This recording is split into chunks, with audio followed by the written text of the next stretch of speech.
You're listening to Catholic Talk Radio in Chicago and the suburbs on Relevant Radio 950 AM. And welcome back, 9:21 in the morning on Relevant Radio 950 AM. 255-8408, our telephone number. A nice brisk, as Father Greg would say, nice brisk fall morning. We call it Monday, October 14th. This is Catholic Schools Today.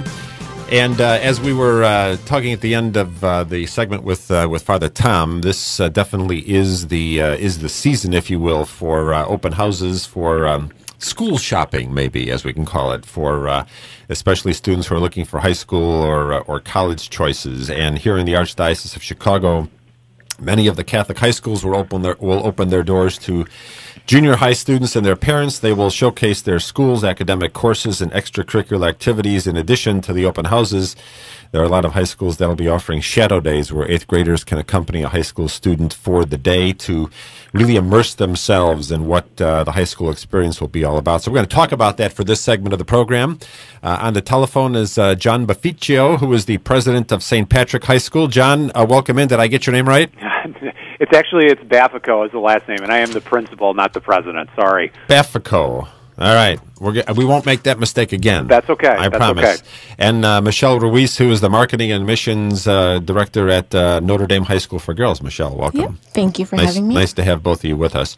John, what does the open house season look like for St. Patrick High School? Well, it's literally always an open house season at St. Patrick. But in terms of our formal dates, we've got one coming up this Thursday at 6 o'clock, and it'll be from about 6 to 8:30. And then we have another one coming up November 20th, same time frame, from 6 to 8:30.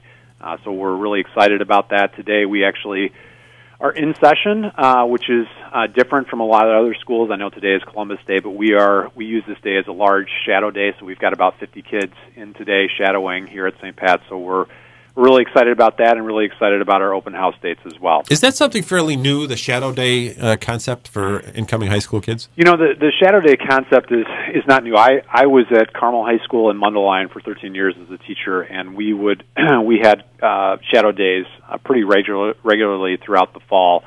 So that concept is not new. The concept of using it on a day when other schools are not in session is something new to me, but I think in terms of trying to get a volume of kids in, it's an excellent strategy and kind of a nice way for kids to, especially those in 8th grade, to relax and kind of enjoy the day and really soak in all that is St. Pat's.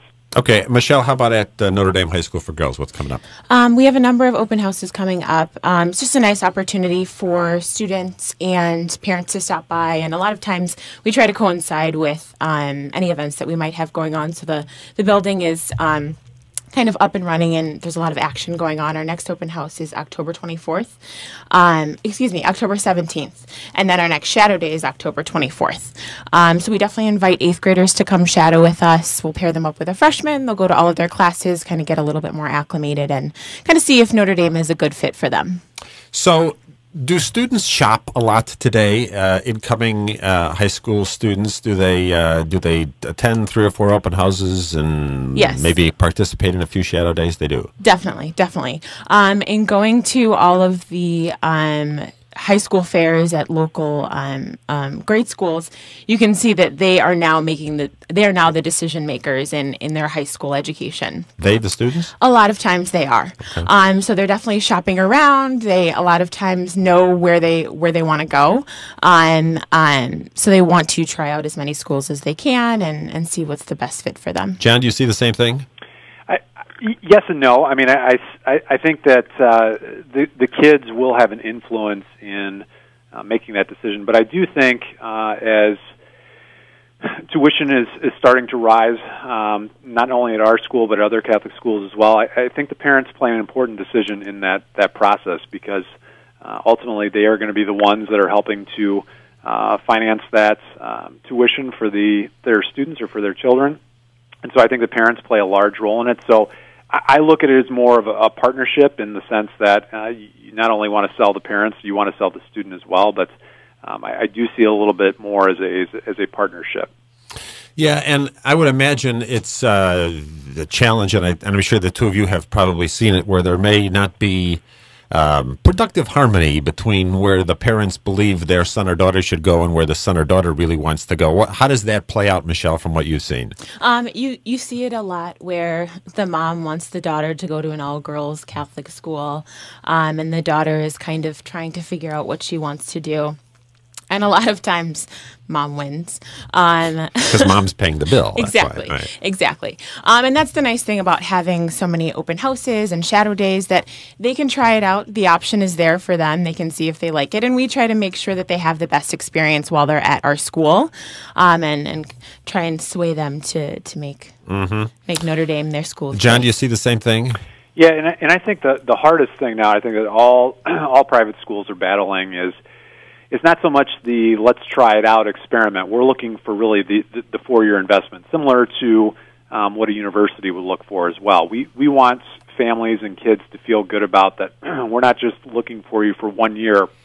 We're looking for it as really a 4-year investment. And so, when you look at it in that sense, that's a large responsibility for the child to consume. That's a large responsibility for the parents to consume, because we are conscious of the fact that it's not only an investment now for their 4 years in high school, but they've got to think down the road. Is this something that we want to invest in now as well as 4 years in college and beyond? So we have to be conscious of that, and we know that this is a very sensitive decision for everyone involved. Do families do a good job doing that? Because you're exactly right. It's not only about the 4 years of high school, but today especially, it's got to be forward-looking to 4 years of college and maybe 2 years of graduate school after that, and who knows what's after that.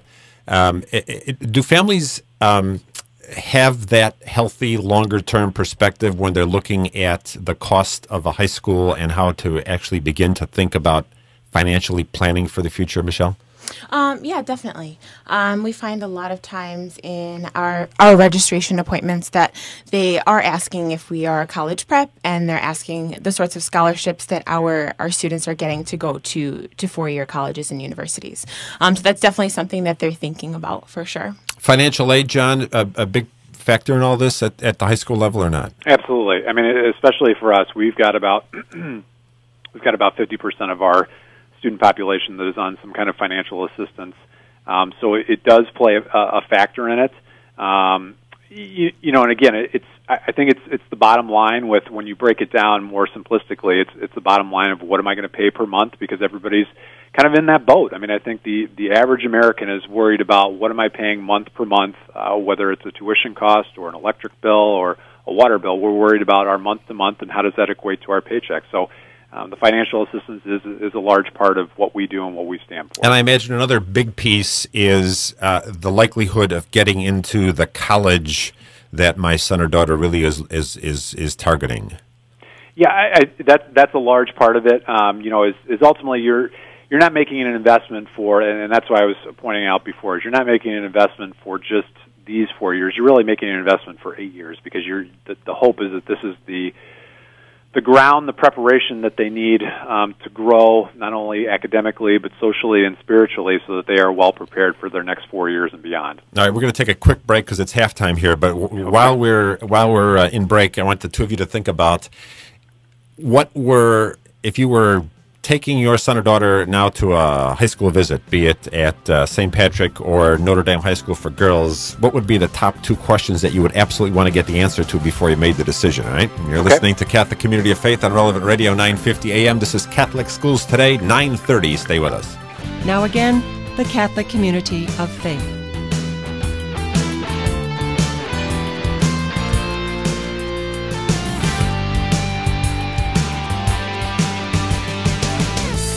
And welcome back to Catholic Community of Faith, a special edition of Catholic Schools Today. Wayne Magyar is with you. Father Greg and I think Graziano Marcheski are both recovering from the marathon yesterday. We'll go with that story, and then you could ask them the next time they're on this very radio program. So thanks for joining us for the second half of the show. John Baffico is with us. He is the principal of St. Patrick High School, and Michelle Ruiz, the marketing and admissions director for Notre Dame High School for Girls. Lots of parents, lots of prospective high school students making the rounds this October and November, visiting a variety of institutions, trying to make the decision on where to go and why. So you've had a chance to think about the questions now. Michelle, I'm going to call on you first. 2 questions that our parents absolutely should get an answer to before they and their son or daughter sit down and make a choice about where to go to school. First is financial aid options. So what sorts of scholarships should they apply for? Should they do the work study program? We want to outline any financial aid opportunities that would be available to them before the registration appointment happens. Okay, financial aid. Yeah. And? A lot of questions that we're getting are about the colleges and universities that our students are currently attending. Placement. So they want to know our graduation rate, our college acceptance rate, and where their daughter would likely be going to college. John, you're 2? I would say academic and activities programs. So in other words, what kind of academic offerings do you have? What kind of activities, extracurricular activities does your school offer?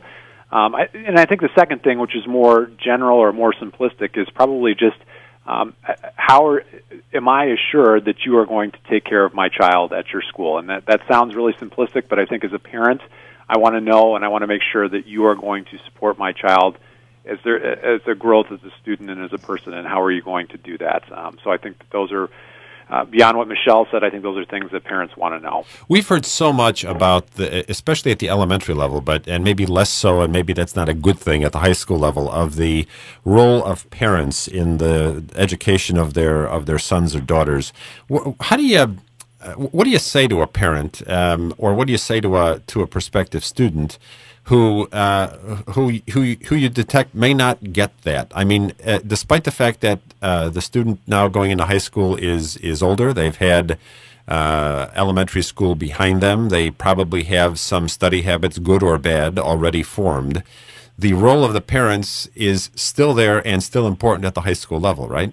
Absolutely. I mean, I think that's I think there is, to your point, there is a little bit of a disconnect when they come into high school, that they feel that you want to promote that idea of letting go and that idea of independence, but ultimately the most successful students in high school have excellent parent support. It's evident, for example, when you have parent-teacher conferences, the students who typically do well have a lot of parent support. They're one of the first ones there. They're one of the first ones asking questions, and so I think that it's a relevant connection. So when parents, say, or they're concerned about those things, I think that's important that you convey that parents are a large piece of their child's academic success. They really can't be hands off. It doesn't stop. Once they enter high school, they still need to be an important piece of that puzzle. Michelle, my son or daughter have bad study habits. They don't know how to focus. They are distracted by their friends. They're distracted by the ringing of their cell phone, et cetera, et cetera, et cetera. What are you going to do to help them? Well, the nice thing about being such a small school is that we're able to keep tabs on all of our students, and the teachers know them on a one-on-one level. So it's kind of nice if they are struggling in a particular area, if they are slacking off, if they need help studying, we're able to get them the help that they would need. Definitely. John, is this technology thing, as Father Greg would say, this technology thing, good or bad? I mean, it certainly has, in the education of our young people, changed the pedagogy in a classroom. It has certainly, by necessity, changed the way teachers interact with their students, the way homework is assigned, the way students are evaluated. Are we getting our arms around this as educational institutions, especially as high schools, and being able to use it productively in the classroom? Yeah, we at St. Pat's, we're in the first year of a full implementation. For example, our one-to-one technology, which we are using iPads. And so, to answer your question, I think we have integrated it very well across our curriculum. Certainly there are still areas for growth, and I think that's fair to say, even in schools where it's been more prevalent for a longer period of time. But I think that the concept or the idea of enhancing student learning, I think, is there, and I think that's what the technology is doing. And the other piece that has to go along with that in terms of the technology is that we have to make sure that we're providing the correct support, not only for our students, but for our teachers as well. And so I think we've done a good job of that, and I see the kids enjoying the interactivity of the technology. Everything has its drawbacks, and certainly an argument could be made the other way, but I see it as something that's going to be beneficial for our students, not only for now, but as they move into the future too, as they move into their universities and colleges. And well. is it easier today? I know, Michelle, you're fairly new at Notre Dame, but is it easier today to hire a new faculty member who kind of gets the technology piece and is able to more quickly and thoughtfully integrate it into the curriculum than it was even 5 or 10 years ago? Just because of the fact that they grew up with it and they're more immersed in it as faculty members? Michelle, what do you think? Probably so. Just because a lot of the programs that are implemented in our colleges and universities and the people that are coming out, that technology is immersed into it. So they are coming out of college and university with that knowledge. Okay. Sure. We've only got a couple of minutes left, but this I have to ask because working at a university, I know that we have freshmen and sophomores, and sometimes, and I think all institutions have this, juniors who still don't know what they want to be when they grow up. So how, pray tell, could a high school student coming in as an eighth grader make the right decisions on the academic courses and coursework in order to plan for that next step to college? John, what do you tell a parent? Well, I think that when you come in, similar to you do as a university student, I think you want to be open to the possibilities of where you want to go. And so it's not necessarily where you start in high school. It's going to be ultimately where you finish. And that's part of what we try to do with our academic support team, whether that's our teachers, our counselors, the president, the principal. We try to give parents a good roadmap for the different options and the different paths that they may take. And ultimately, it is okay to change, but the ultimate goal for us is that they graduate and they do move on to college. And so you try to put a good team in place, and you try to provide those supports, and you allow parents to ask lots of questions along the way, and students that opportunity to ask a lot of questions along the way, and ultimately we'll guide them down the right path. All right, time for a quick commercial. Michelle, the open house for Notre Dame High School for Girls is coming up when? October 17th, actually this Thursday, from 6 p.m. to 8 p.m. And John at St. Pat's? That's the same. We will be both in session at the same time. Perfect. Great. Thanks very much for being with us. Thank you so terrific much. Rest of the semester to all of you, and have a great next year as well, because we're looking ahead and planning for enrollments for next year. You're listening to Catholic Community of Faith on Relevant Radio 950 AM. This is a special edition of Catholic Schools Today. It's 9:41. Stay with us.